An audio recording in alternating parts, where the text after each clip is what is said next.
So we have a few people who have joined, so that's brilliant. And yeah, so we kick off then. So hello and welcome. Thank you so much for everybody who is watching today. It's absolutely brilliant to have you live with us today, and for us to be able to share this information with you. So today it's all about understanding our body shapes through the menopause and beyond. My name is Jane Mather and I'm a makeup artist and personal stylist. And during these events, these conversations, I like to bring in experts and connect with experts and to inspire and empower you. So I'm absolutely delighted today to welcome Lorna, so Lorna Driver-Davies. Jane. Lorna is a registered naturopathic nutritional therapist. I need to get that right, it's quite a long, long title. And the reason I wanted to bring Lorna along today as a guest is that I've known Lorna probably 2 or 3 years now. Yeah. And I really value her knowledge and her expertise. In particular, I've worked with Lorna on my perimenopausal journey, and her advice has been, well, amazing. It's transformed me, let's say that. And yeah, so I was absolutely delighted when you said that you'd do this today. So thank you very much. Absolute pleasure, Jane. Thank you. And the other reason I wanted to do it was last month in my academy, we were focusing on the apple body shape. So that is where you carry more weight around your middle. And, we were discussing how to dress for an apple body shape, but it came up a lot about why is it, once we reach a certain age, so 40, 45 plus, why is it that there is a tendency for the weight to carry around the middle and to settle there. And I know, we've had conversations about that in the past. Yeah. So that will be one of the questions I'll be putting to Lorna a bit later, but it's probably worth, maybe Lorna, if you could kick off and just tell everyone who you are, what you do, what your training has been. Yeah, sure. So I've been working as a nutritionist for over a decade now, and I've always specialised in women's health.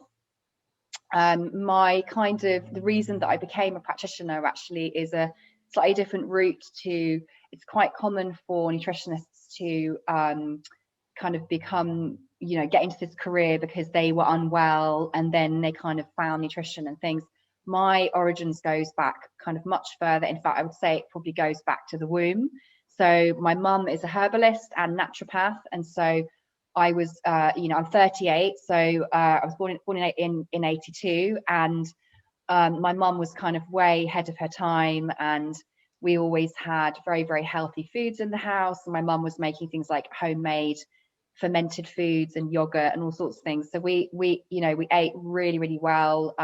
If we were sick as children, which was pretty rare, it was always, natural dietary approaches and herbs.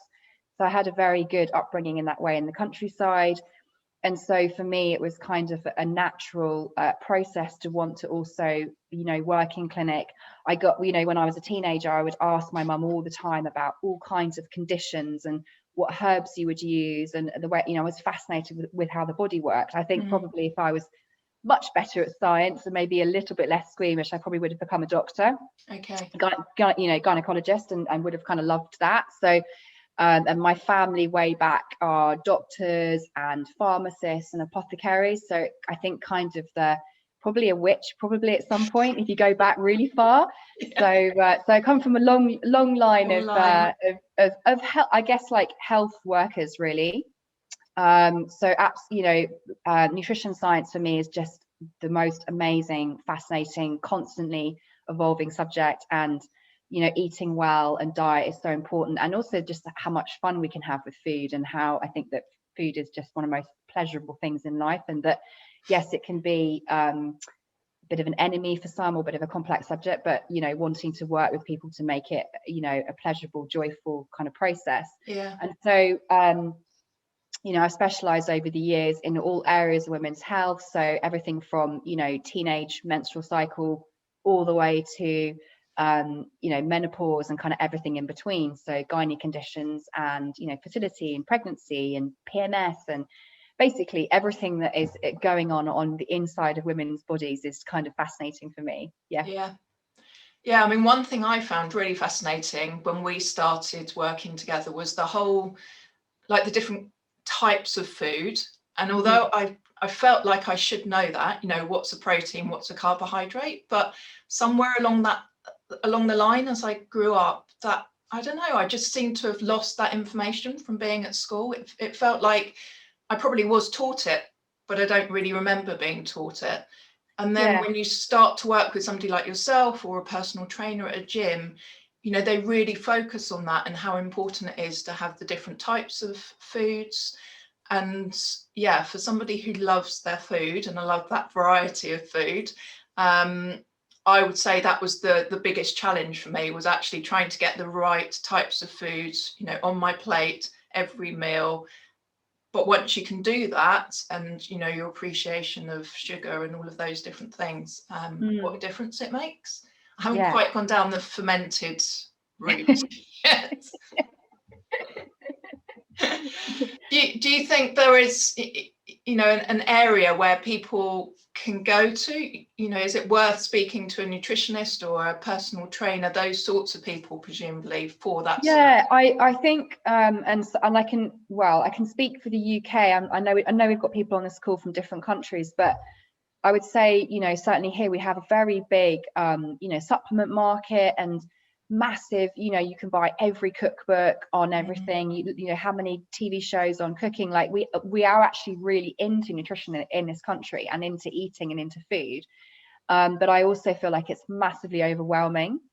And I think sometimes even people start to miss out on the basics. Like even when I sometimes have looked at past clients, like somebody will have like a list of supplements and you're like, why are you taking this and this, but you've kind of missed out the basics. So a lot of what I try and teach, and Jane, absolutely, you're echoing that, is really going back to the beginning and going, let's correct some stuff that's sort of not quite, that's gone off on the wrong sort of thing. I mean, for example, like I always say to people, are you eating oily fish, taking a fish oil if you don't like eating fish? And the amount of people who will be like, no, and have no idea why that's important. Or like Jane, we used to have lots of discussions about, making sure there's enough protein, because if there's too many carbs and not enough protein, maybe you're gonna consume the sugar really quickly, and then your blood sugar will get affected. Like it's, just like going back to basics, because it's so easy to think, oh, I read in Grazia that I need this like special anti-aging thing, and making it all really kind of like, and I think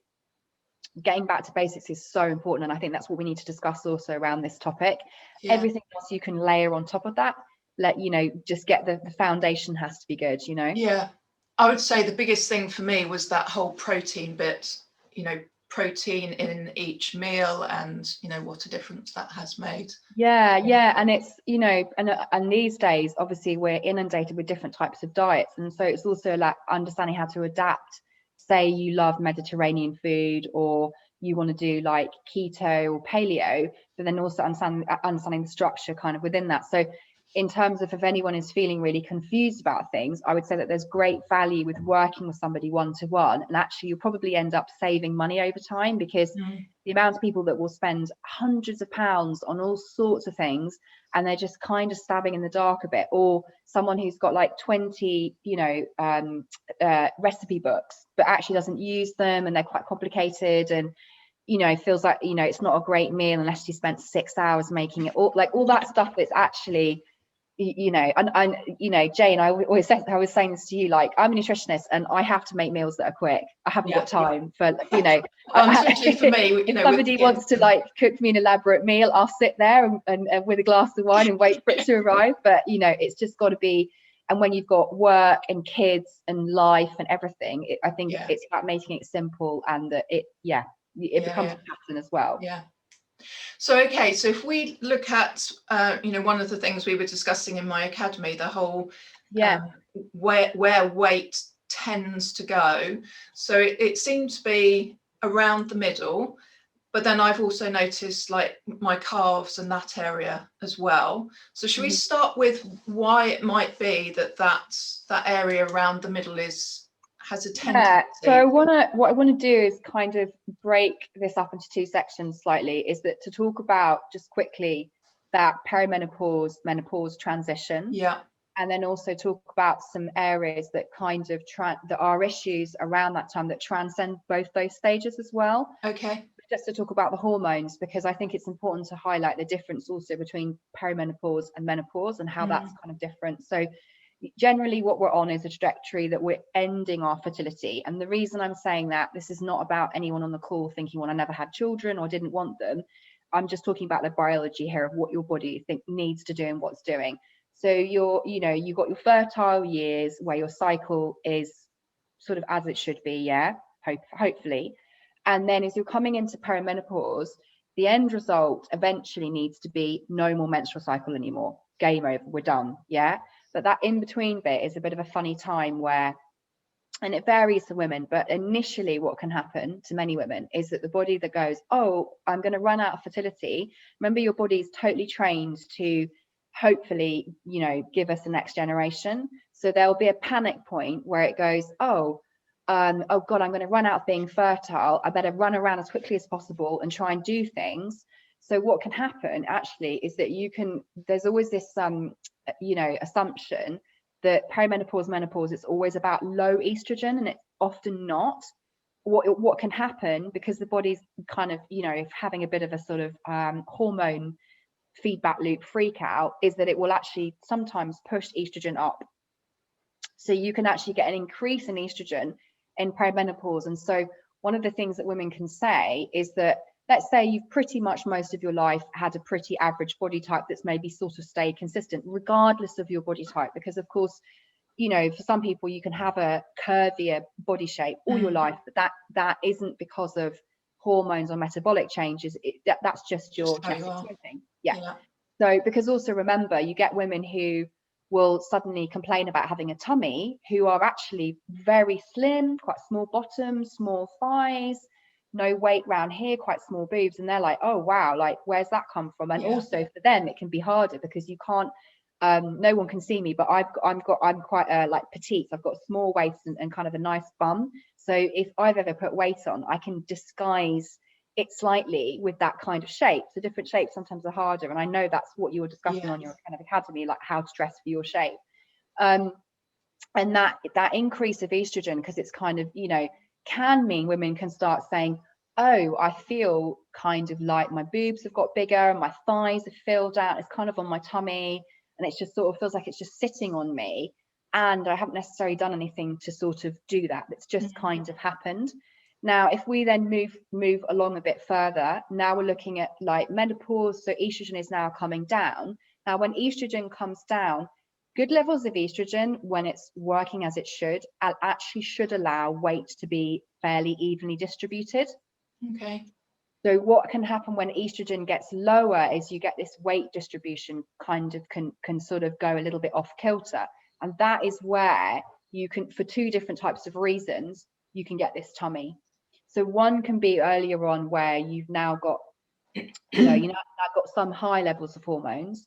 And now that last stage is where you've actually got lower levels of hormones, and this affects the way that weight is distributed as well. Okay. And I'm going to come on to more of this in a second. What's happening as well is that you've had this kind of metabolic change happen, but then you're not 25 anymore, where some blip could happen and it will sort of self-correct itself much more easily. Yes. Like I used to say that all I had to do was, when I was like 21 or something, was like go out clubbing with my mates for 2 weekends and have a bit of a proper dance. Yeah. And suddenly you're like, oh, I've lost 2 pounds. I don't think that happens now. And it's like sometimes when people are like, oh, young people are very slim or like very over skinny or slim, and you have to remember that we like can't remember what it's like to have a 17-year-old's body.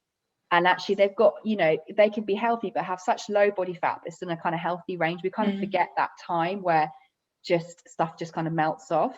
So you've got that age factor, which, sorry to say that because nobody on this call wants me to say that, but it's just, metabolism is gonna change. So you get this weight distribution. Now there are other things that are gonna affect that, and I thought I'd go into that unless you want me to pause on this bit first before I move on to the No, next I bit? think, go on to different. So as we go through perimenopause and menopause, the best way of probably describing it is that because you've got all these different shifts and changes going on, there's also the system is, your body is going to get slightly stressed. So I don't mean stress as in you're upset about lockdown or work or the kids driving you nuts or something. I'm talking about these shifts that go on that the body then has to deal with.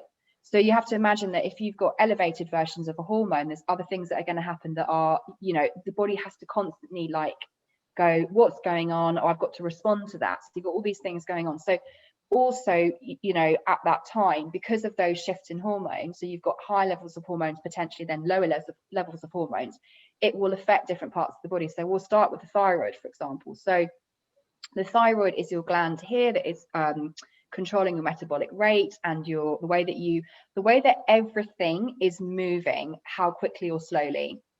So for example, your thyroid is going to be partly in control of how quickly your hair grows, your nails, how fast your eyelashes come out, or your skin, like everything. Now this also includes your capacity to detox, and when I'm mentioning that, it's also controls how quickly or slowly you will detoxify hormones. And actually in that perimenopausal stage, it's quite common for me to see the thyroid can get a bit sluggish. So you've got this perfect storm, you've got your worker bees that are having to control how quickly everything is kind of moving through. And when it can get a little bit sort of sluggish and slow there, this doesn't mean that you have a full-blown thyroid issue or it's the end of the world or you need medication. We're talking about things getting a little bit sluggish, and therefore your capacity to move on excess estrogen is going to be a bit slowed down. And then it can start to feel like it's depositing in different places. Now, estrogen in the right amounts is great. It's a bit like, sugar, like it makes things taste just right if you're eating a cake. But if you put too much in, you're going to be like, or like salt is probably a better example. A little bit of salt is great. Too much is, and there can be potentially during that time changes in the immune system, but specifically with estrogen can actually turn into types of estrogen that are a little bit more inflammatory as well. So because you've got that kind of underlying inflammation going on, other things maybe don't start to kind of work as they like sort of should. So things just kind of sit in funny ways that aren't really being sort of, supported. As you go kind of into full menopause and you've got really low levels of estrogen as well there, those hormones also do have a corresponding support network everywhere else. So for example, actually progesterone, which I haven't mentioned, that you normally would be manufacturing mostly during ovulation. So in menopause, you're not ovulating anymore because fertility is done. Progesterone is actually supportive to the thyroid, and actually they have a nice relationship with each other. And actually in perimenopause, too much estrogen, the thyroid goes, oh, hang on a minute, like you're now going to it's now going to affect my capacity to produce enough thyroid hormone or even make the conversions for the active stuff. So you've got, and by the way, this is all this stuff that's going on that, yes, okay, men get different things going on, but it's a very different type of situation, isn't it? Those so kind of... with women having children later in life, and obviously as we get older, presumably the body is then, like you say, becoming more sluggish in terms of processing. So if you then have a child later on in life, does it then kind of make everything a little bit more difficult? And potentially it can. I'll give you a good example. So also, by the way, hormones like estrogen, testosterone, progesterone also give us structural integrity. So I'll give you a couple of examples. So prolapsed wombs are common in menopause because the low levels of estrogen are not there. Estrogen is like good at like holding stuff up. So like even I notice as I age, even if I'm working out and I'm exercising, the skin tone I have, even my legs or something, is not like it was when I was like 25.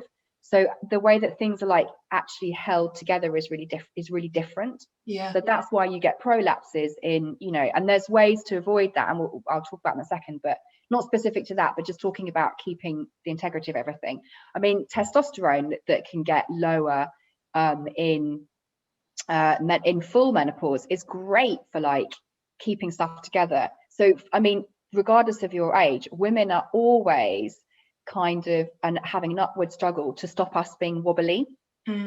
Whereas men who have a lot of testosterone, that's what keeps things like nice and firm and like held together, which is why trying to get good levels of testosterone as you age is actually good. We know that's important for things like bones. I know this session is not on that sort of thing, but it plays kind of all those like different roles. So then that would explain why if the weight is going to go anywhere, then if you've lost that structure that you're referring to in that area, it can do. One of the areas. If you go to the opposite extreme end, when you talk to midwives about teenage pregnancies or girls that have a baby at like 18, 19, 20, they will labor really quickly. They won't tear as often, because actually the structural tissue of everything around there is just much more elastic, much more active, and much easier. So, you know, really, like the older you get, probably the slower and more protracted a birth will be. And that's just to give the listeners an example about understanding about our tissue and structure and all those things, and how our age and hormones kind of affect that.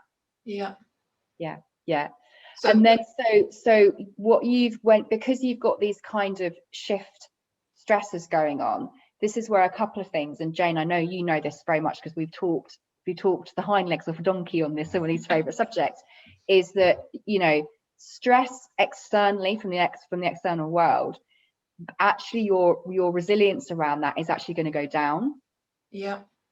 So, you know, one thing we want to do is support ourselves around stress as a subject. Now, the first reason it's important is that as you're going into menopause, what's going to happen is that your hormone production is going to be gone from your ovaries and it moves to the adrenal glands. They only make small amounts of hormones at that point, because your main point was your ovaries. So if you're then getting stressed out, it's like you're asking adrenal glands to do a lot more work for you. And this is actually why many women, you could almost predict potentially how difficult their perimenopause, menopause will be if they're looking at how their life is. So if I take two different examples, like someone that's always worked really long hours, got very stressed out at home, you know, family life is really busy, it's just go. And I see those types of women who transition into those phases, and it feels much more difficult. Whereas people who maybe have a different life, you can kind of transition through this kind of much more easily, because also things like stress absolutely affects hot flushes. But what I found interesting was, I don't know whether you remember, but the time when I decided that I was going to do lots of spinning classes, you know, trying to get fit and trying to lose the weight and just generally feel fitter. But actually, those sorts of classes were creating stress for my body. And I think and actually in a way that you may not have even thought, but also it's about adjusting it for this phase. So I have a lot of conversations with women at this kind of phase and say, look, you can't ignore this transition. I can't make it go away. It's going to happen. But what we can do is cushion it. But you've got to start thinking like you're in these phases, not like you were 10 years ago. So what you could do 10 years ago that you thought was a good idea now is actually going to be a bit stressful. So we need to think about different things around that. And Jane and I, we talked a lot about exercise, didn't we? And changing types of exercise, because a key question actually is to say to somebody, how do you feel at the end of working out? And if anyone on this call is pushing themselves to work out or comes out at the end of it feeling a bit like, you know, rather than like, that was lovely and stuff, I'm not saying don't exercise, because exercise is important. What I'm saying is looking at changing up what you're doing, or even like, you know, changing it in terms of what time it is in the day. If you're exercising at 7 at night and you're kind of finishing and you're feeling really grim and a bit exhausted, it's clearly not right for you. What about trying at 8 in the morning? So it's about adjusting it. But the stress from the outside, and then I'll talk about blood sugar in a second. Stress, so cortisol, favorite stress hormone, is very inflammatory. It is very like weight inducing. It will sit on your tummy. So even women who are much younger, who've gone through stressful occasions, you know, we will talk about having a stress tummy.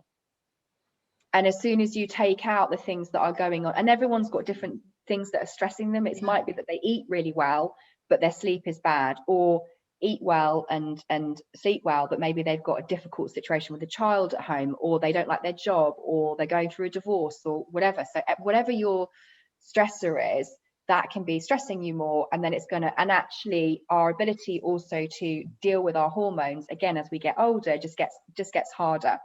So you getting stressed out when you're 25 probably won't notice it going on your tummy like you would if you were 45. Does that make sense? Yeah. So it's not thinking, you know, I think what I find frustrating sometimes about how women sort of are hard on themselves is that it's actually okay to recognize that this is a really unique stage and to actually embrace it, and to take that kind of grace in it. And also even, you know, being really open with your friends and family, and really good time for yourself, and whatever it is that makes you feel better effectively, you know, calms you down. Yes.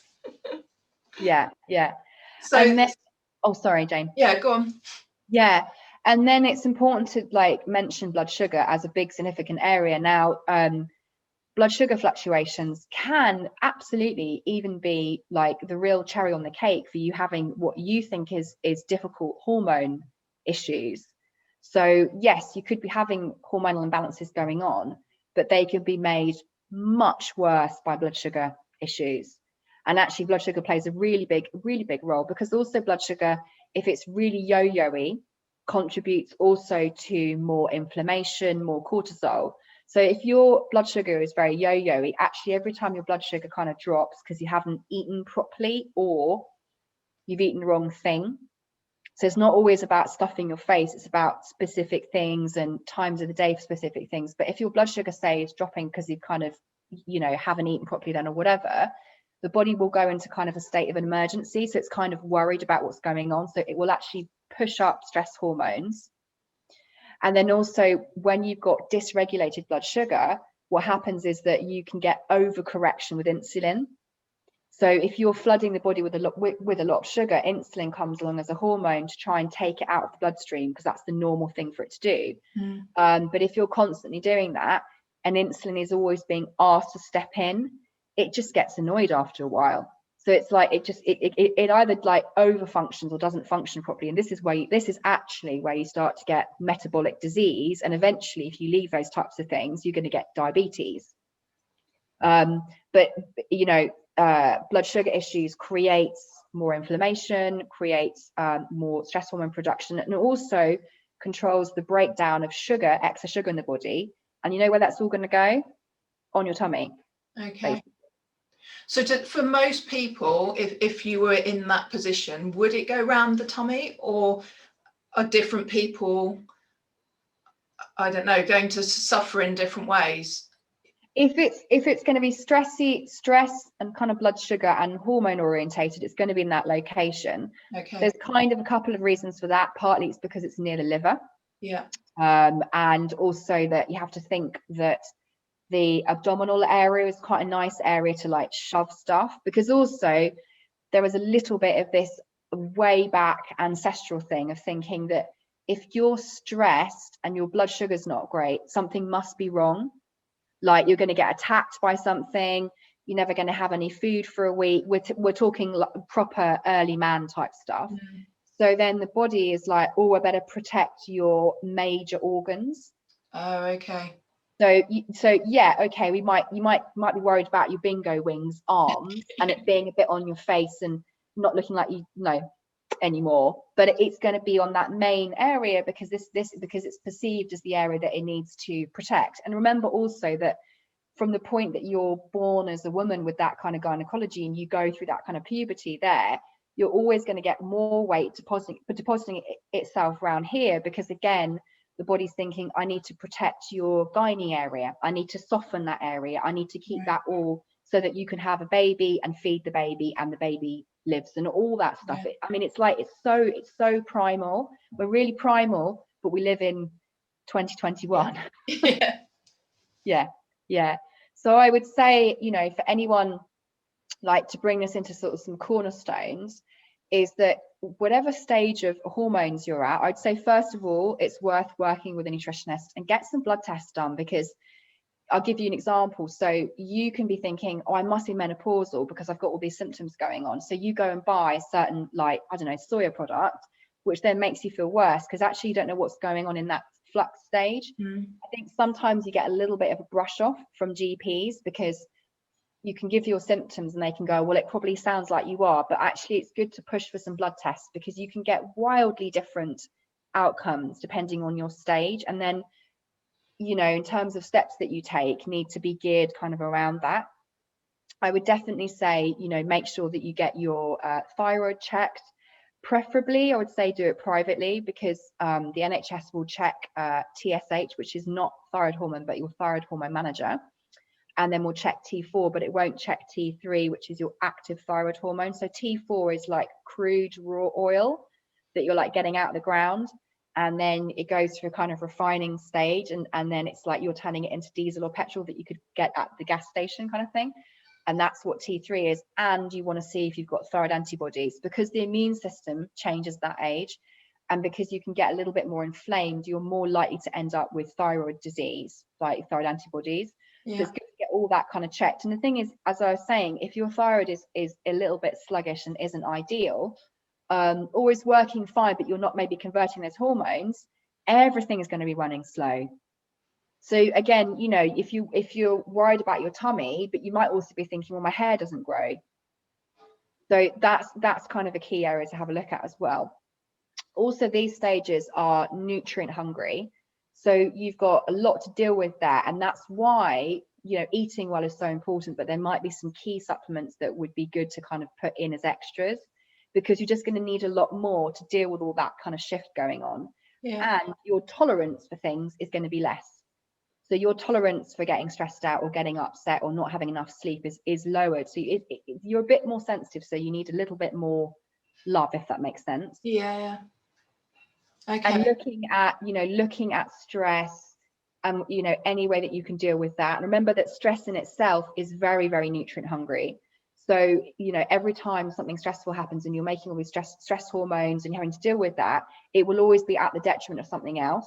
The body will prioritize stress because it perceives stress as you're going to get eaten by something or attacked by something, or particularly with women, you have to protect something, so your baby, your family. So it's you know, the condition of your hair, or whether you've got tummy fat, is like really low down on the list.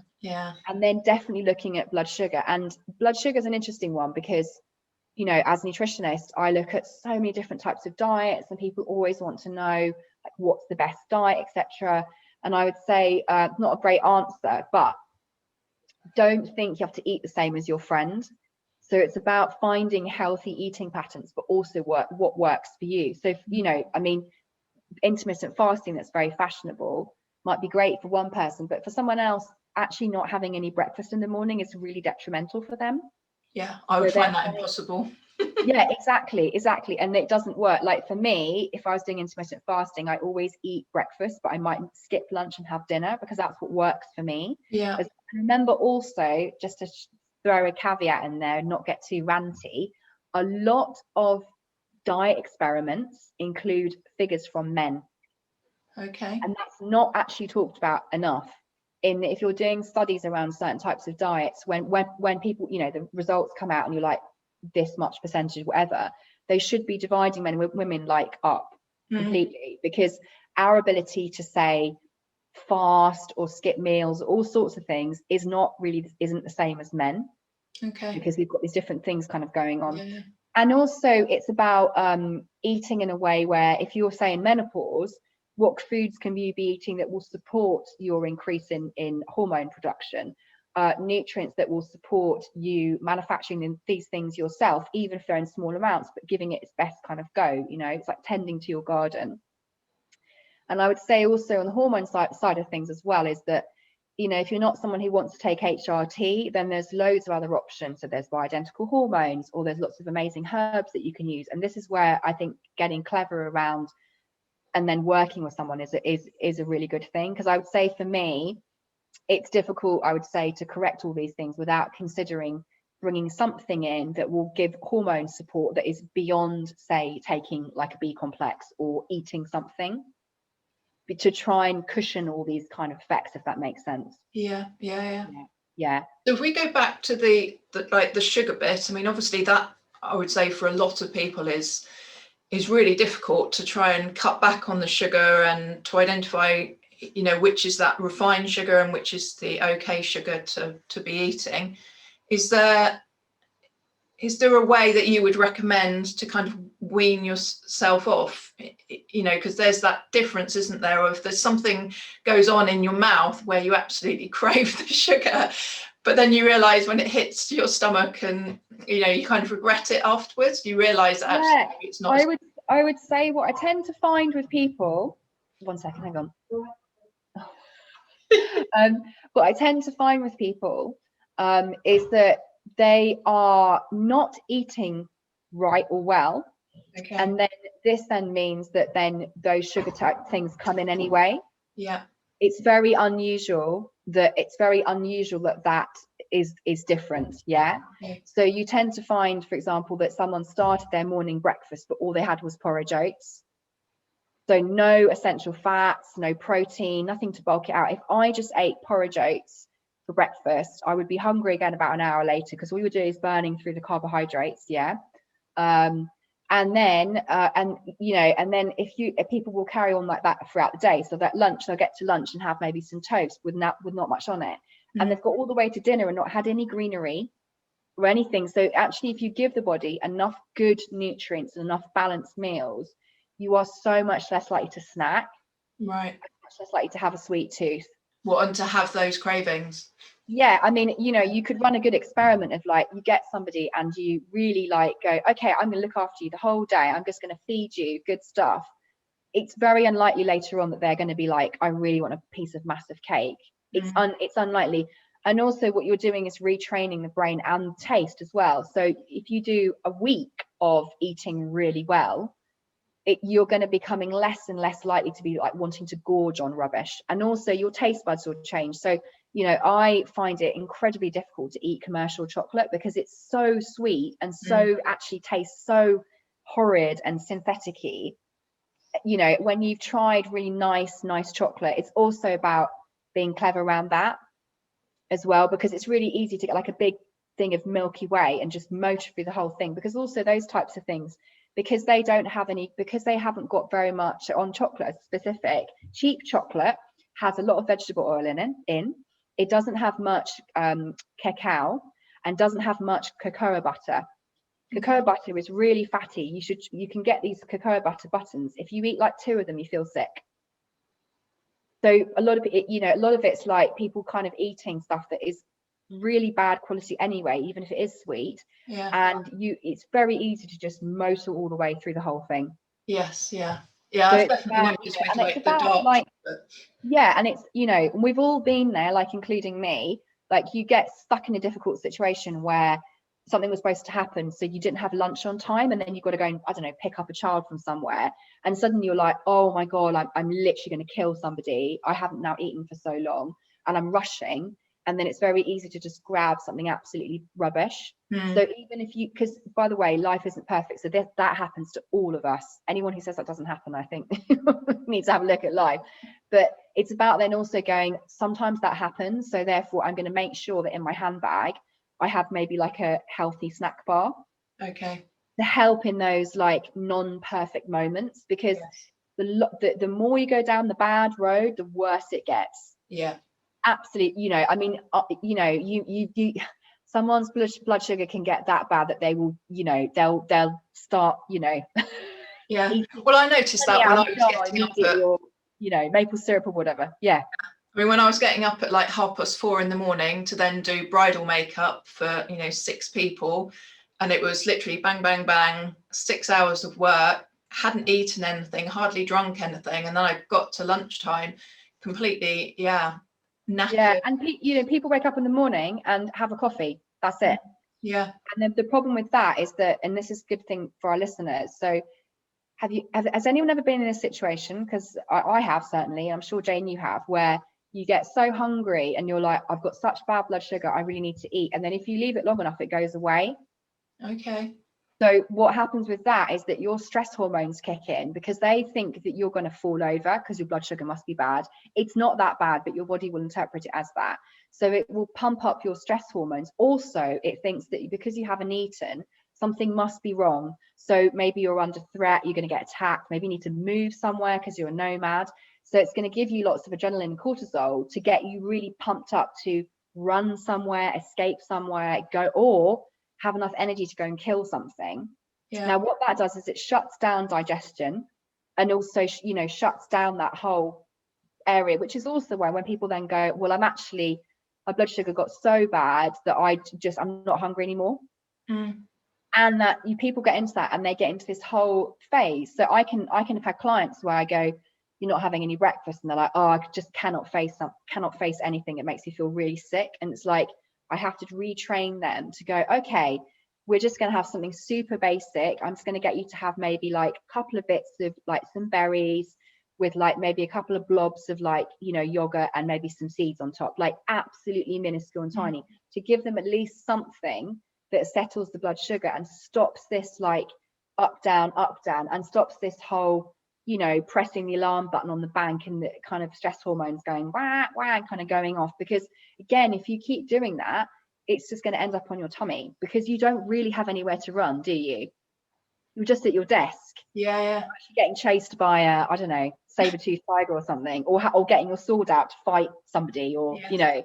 So it's about kind of, you know, but that's why I'm saying it has to work for you. Because my favorite thing is people saying, oh, nutritionists always recommend muesli in the morning. I never eat muesli because it doesn't work for me. I have to have like a kind of almost like a cooked breakfast, but done in a healthy way, like grilled tomatoes and egg and some nice kind of sourdough bread and like avocado, like that kind of thing. Right. So that's what works for me. So it's also like, whereas you might get someone else who goes, actually, what does work for me is actually not having any breakfast, but making sure I've had lots of water to drink and I feel good, and then having a balanced lunch. But when people's blood sugar is very dysregulated, I don't advise that they do fasting or skipping meals, because they're already in that dysfunctional zone. You need to get them back out of it, get everything sorted, and then you can start doing other types of diets. So is there a position where you can say, okay, every couple of hours or 3 hours, ideally you should be having something to eat? Or is it more about, you know, make sure you do like breakfast, lunch, dinner? I would say making sure that you do breakfast, lunch and dinner, but breakfast, lunch and dinner should be really good. Okay. You know, like this is why when people are thinking about all sorts of stuff and you know, I should get this, you know, next new thing and this special superfood and all that, it's like coming back to basics.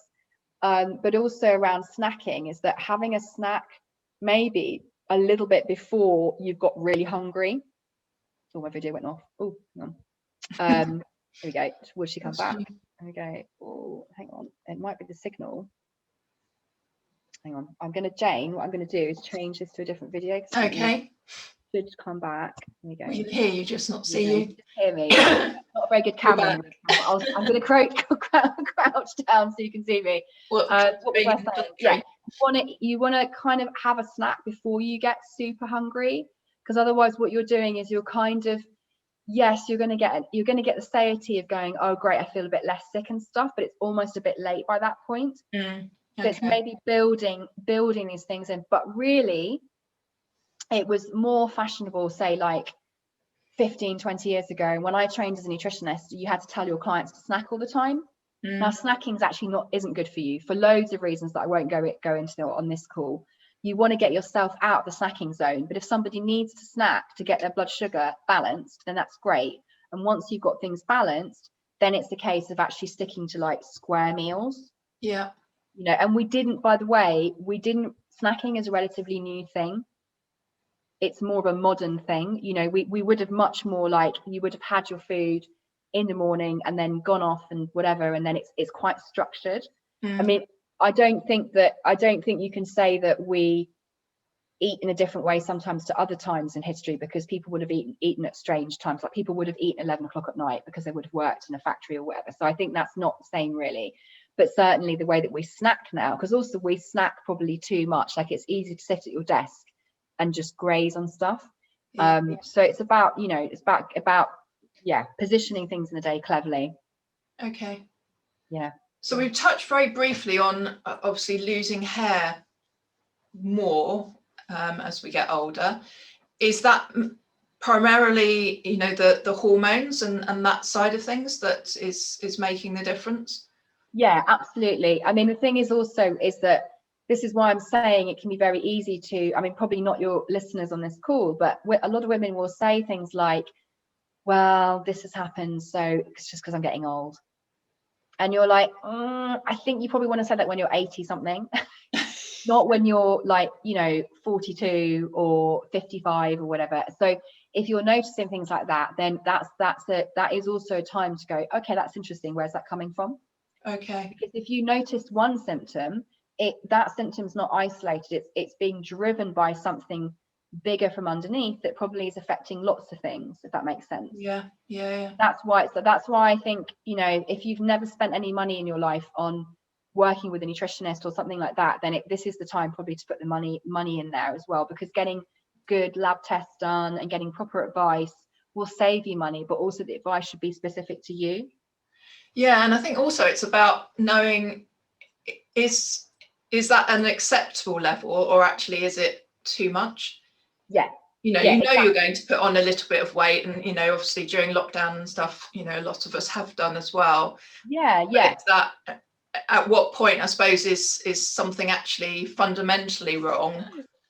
Yeah, I think, and I think also there's a slightly, I think it comes a bit from the fact that certainly when I was growing up, it was very fashionable to have very skinny models. Sorry, I'm going to move because it's very sunny in here. I'm just going to move this way. You move your camera up a little bit. Less sunny. Here we go. Oh, that's better. Yeah, that's better. It was very fashionable to have very skinny models when I was much younger, and luckily that's a bit better than it is now.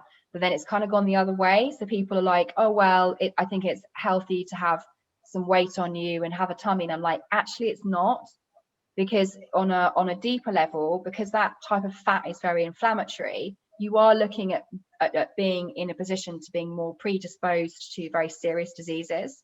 So yeah, you're not going to have the same figure that you had when you were 25.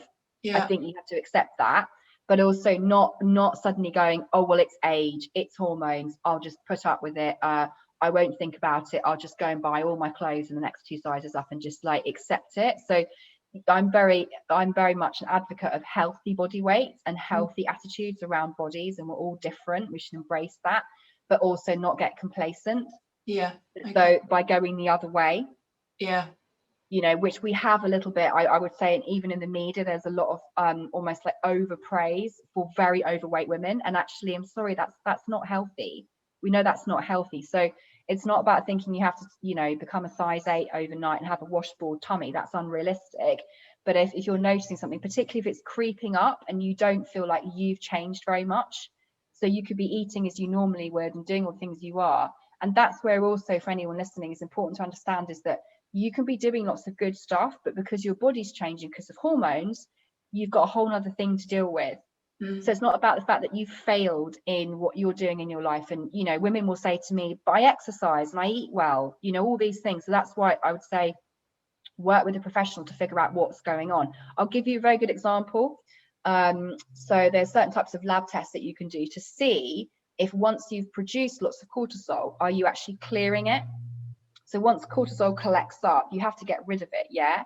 And on people who have weight issues, I can see on a lab test that they're not clearing cortisol. Well, there are supplements and there are dietary approaches that you can do to help that. Okay. And actually one thing I haven't mentioned that's important to mention is the gut. So your individual kind of gut environment, your microbiome will shift as you age naturally. So the gut of a child and the gut of, say, me and you is different. The types of bacteria that you've got, some of those bacteria, by the way, will lead towards you being more likely to put weight on or more likely to have problems with blood sugar. And they'll be, as we go on in the years, you can imagine by, I think in 30 or 40 years, there'll be so much more around this, like people just literally going to clinics, having their gut gut micros measured and then told, right, you've got this kind of fat bug and you've got the skinny bug, and that's kind of what's occurring now. But what I'm saying in that is, if anyone who's listening who's got any type of gut symptom, so you feel like you don't digest food properly, you're bloated, you're quite reactive to foods, you haven't got good bowel movements, like all of these things are actually a sign that something's not quite right. So looking at that area as well can make a big, I mean, I have had clients where they've come to me and they just can't get rid of their tummy, and we've done a lot of gut work, and a lot of it was just really bad bacteria that what had built up over time. Yeah, and actually, because women have a relationship between the way that we can detoxify estrogen and the bacteria that we have, there's this kind of relationship. So you've got types of bacteria and elevated levels of bacteria that will actually get in the way of you metabolizing estrogen, so it hangs around more. So your tummy is made of like excess hormones and these bad bacteria. Yeah. Okay. Yeah. So again, it's like, again, it's not just going, oh, well, it's normal for me not to have a bowel movement for 3 days. I've always been like that. It's like, no, what's going on? And really also, like, from a safety point of view, you want to be able to get rid of hormones that you don't need. And actually, when hormones build up, they can go on to create more serious situations. So one thing I always say to women is that fiber is so important. So fiber is good for our blood sugar, it's good for our microbiome, it's good for our immune system. It's a really important way that we regulate digestive function, but also it's a way of us getting rid of these old hormones that we might not need. Yeah. Right. So I'm conscious that it's nearly midday. It's amazing how much you can talk on one subject. Shall we open it up for some questions? Yeah. Okay. But I just thought I'd say, for anyone asking questions, I can't give you specific health advice. I'm not your practitioner, etc.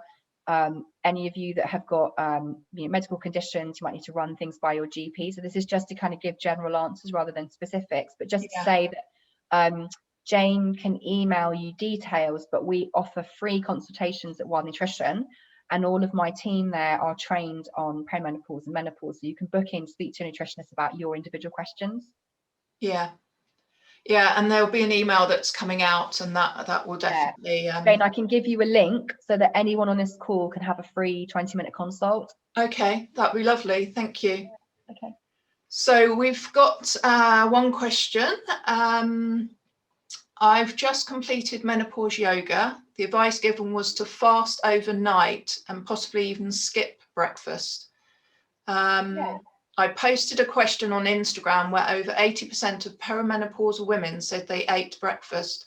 We also advised that lunch should be our main meal of the day, but this isn't convenient for most modern women. It's interesting to hear your advice on listening to your own body and blood sugar levels. So like I was saying earlier, if an intermittent fasting type situation works for you and you feel good, the main thing always is to think, like, actually, really, how do I feel? Yeah. You're not doing something because you read about it or because somebody else is doing it, so says it's great. It's like, how do you feel? Yeah. So if, having a fast overnight of say 14 to 16 hours is fantastic. But if you need to eat in the morning, a better way of doing it is just trying to maybe eat your dinner earlier. Yeah. Remember, a lot of people eat food late here in England. And so just trying to eat earlier and then not snacking in the evening, which is, Jane and I were talking about lockdown, but it's so easy when you're not going out every single night to like go around the house looking for some more nuts. Yeah. Or having another orange or so is there something that you would recommend to snack on? Well, I don't recommend evening snacking at all if someone can avoid it. Okay. You shouldn't be looking for things to eat just because you think you need to snack. You should be having a good, well-rounded dinner, and then stop, basically. Yeah. You can have enough time without food.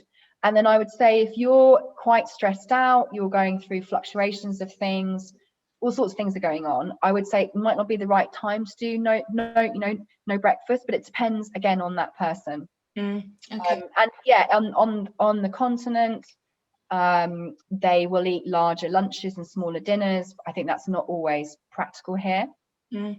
Yeah. Okay. Another question is, what is the best type of fiber to eat?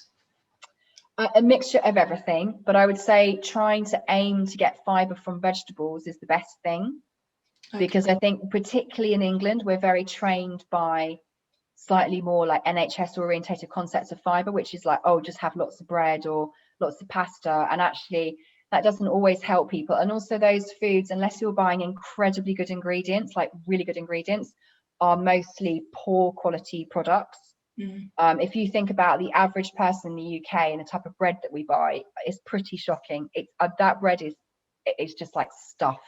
There's not goodness in that. So you should be getting your fiber from lots of veg. I mean, the main thing I would say, if someone said to me like, what's the ultimate center point of all health, it's like, need more plants of all varieties. So you might be having leafy greens, but also things like root veg. And we eat seasonally, you know.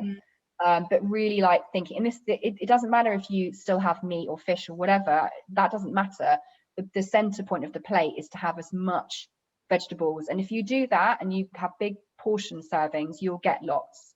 There's other ways of doing it where you can do things like ground flaxseed powders, lovely, like on muesli or putting in smoothies. But I think people get very confused between soluble and insoluble fiber. If you just do a mixture of all sorts of things together, you'll get a good balance for sure. Yeah. So does that include, so you've got your green veg, but would that include like salad leaves and spinach leaves and all of that sort of stuff? Yeah. I mean, I'm not an overly like stodgy carby person as a character anyway. It just doesn't suit my way I feel eating. So if I were and also for your evening dinner, what people will do is they'll put a lot of starchy carbohydrates on an evening meal, which doesn't make any sense, because what are you going to do? Go back and sit and watch Netflix? Yeah. You know, that might make sense. You're going to leave the house and go and do a hard night's work or something, but people have these big, massive kind of piles of pasta. So it's about thinking, you know, I do think having a slightly bigger lunch is good, but I think you can have maybe similar portions for each meal, but changing it up. So in the dinner, you know, in the evening time, thinking about maybe like bits of broccoli or peas with like a piece of salmon or something, rather than some huge, massive, because also that affects blood sugar later, because you have to process all of that, and then you get people who will say that they'll wake up at 2 in the morning, 3 in the morning, right, absolutely wake because their blood sugar has dropped. Okay. You know, and that if you're going through perimenopause, and particularly menopause, you don't want to add anything into an already slightly challenging night anyway. Yeah. You know, and it will definitely, if you get blood sugar highs and lows, it will make hot flushes worse. Right. Okay. Then we've got another question. How does one go about getting a private thyroid test? Do that with a nutritionist. It's kind of standard stuff. You can get private panels through people like Medichecks and Thriver, but then I tend to find people don't know what they're choosing, and then they get like half the panel, and then they've wasted 50 quid, and you turn up to the nutritionist and they're like, oh, you haven't done the whole thing, and it's just stop. Just don't do it yourself. Get somebody to help you with it. And presumably if you did it that way anyway, you would get the result, but you wouldn't really know what to do with it or to go with it. Yeah, and also, you know, I have a rule actually over the years, which I don't share test results with clients before the consultation. And people sometimes find this kind of odd, but actually people freak out, and then they freak out about something that's not a problem at all because they can't read the lab test. So this is why you should work with a nutritionist. Yeah. If you can only afford, if you're budget constrained, getting at least something from your GP is a good thing for sure. Yeah. And then there's other questions that the nutritionist, we're trained to not just work from lab tests, we're trained to work from symptoms as well. So, you know, asking all sorts of things. Yeah. But it definitely is that whole picture, isn't it? And not just looking at one, you know, particular element of it. Yeah, exactly. Yeah. Okay. What do you think about protein powders? And would you recommend a particular one? I think protein powders are good. I think they're actually very helpful, particularly if you're busy, because you can have come back from something and you're like, I'm actually quite hungry, but I don't want a whole meal, like a kind of midday type thing. And you can, I make them and I put lots of like goodness in them as well. I put other things, like I put like flaxseed oil and I put seeds in and maybe some fresh fruit and kind of all sorts of stuff like that. But what you have to be careful of is buying these protein powders that are very aimed at that kind of sports kind of blokes market, right, where the protein itself is very poor quality, and then they'll add in all sorts of fillers and sugars and all sorts of things. So luckily in this kind of day and age, there's a lot on the market in terms of nice, clean, kind of healthy proteins, which are good. And you know, if you want a very if you're a little bit like you have issues with allergies and things, you're a bit sensitive, collagen is quite a useful one, because collagen is often quite hyperallergenic. So I actually add collagen powder like anyway to my protein smoothie. But yeah, I think as long as you're not maybe like using them constantly, like a replacement for proper meals, I think they can be useful for sure. Yeah. And actually going back to what we were saying about people who wake up in the morning and aren't hungry, having a few sips of maybe a protein shake that's got lots of goodness in can be really good for getting them on board to leading up to a bigger breakfast later on. Brilliant. Okay, well that's the questions, unless anybody has any others. So thank you very much for your time today, Lorna. It's been absolutely fascinating. Obviously, you know, some of that I knew, some of it completely new, and a lot of information. And I think, you know, like you said, you know, before, it's going to see a specialist and getting that overall view, and you're getting that specialist advice specific to you. Yeah. And actually, one thing before we finish, to go back to HRT, is that HRT can be great. It's not a panacea. So very commonly women will say to me, well, my sleep is better and my vagina is less dry or something, but I still feel tired and I still have this and that. You have to remember that we're whole body. So by replacing one thing, it doesn't necessarily fix everything. So for me, it was about this integrated approach. And, you know, I'm, you know, as I'm very natural, I'm a fan of natural stuff, but I'm also a big fan of using those types of hormones and women using HRT and bioidentical hormones, because I think sometimes it's great to put the two things like the medicine and the nutrition together. But if you just focus just on the medicine and you don't look at the nutrition side, you're going to miss all these points that you need to kind of, you know, okay, brilliant. Well, thank you very much. Pleasure. Thank you. So, thank you for having me. If people wanted to get in contact with you, or, you know, to get more information, what's the best way? Well, because I'm on clinic sabbatical, the best thing, if someone is looking to work with a nutritionist, I've got a group of ladies that I refer to. So Jane, probably the best thing is you and I can give you that list that you can pass to them. But what I wanted to do for everyone on this call is gift you all a 20-minute consultation with Wild Nutrition, with one of our nutritionists, and they can go through diet comments and lifestyle changes and what supplements might be right for you, or what herbs, etc. So what was Wild Nutrition? What was their website address? Was it Wild Nutrition? www.wildnutrition.com. But I will give you all the information, because you need a special link so that the consultation is free. Right. Okay. Brilliant. Well, yeah, we can send that out on the follow-up email. And to follow you you are on Instagram, aren't you? If anybody's So if you want to follow me, it's at Lorna Driver-Davies, and the Davies is Davies. But I think you'll probably put that in your email, won't you? Yeah. Thank you. Well, thank you so much. Pleasure. Thank you. Thank you to everyone who's watching. And I look forward to seeing you on the next conversation. If you are part of my newsletters, you know, one of my newsletter subscribers, there'll be further information about that, but there'll be another conversation coming out in May. So there'll be more details about that coming out in the next couple of weeks. But thank you very much. Thank you for asking me, and also saying thanks for everyone who's listening as well. I hope you have a lovely rest of your week. Yeah, you too. Take care. Bye. Thank you.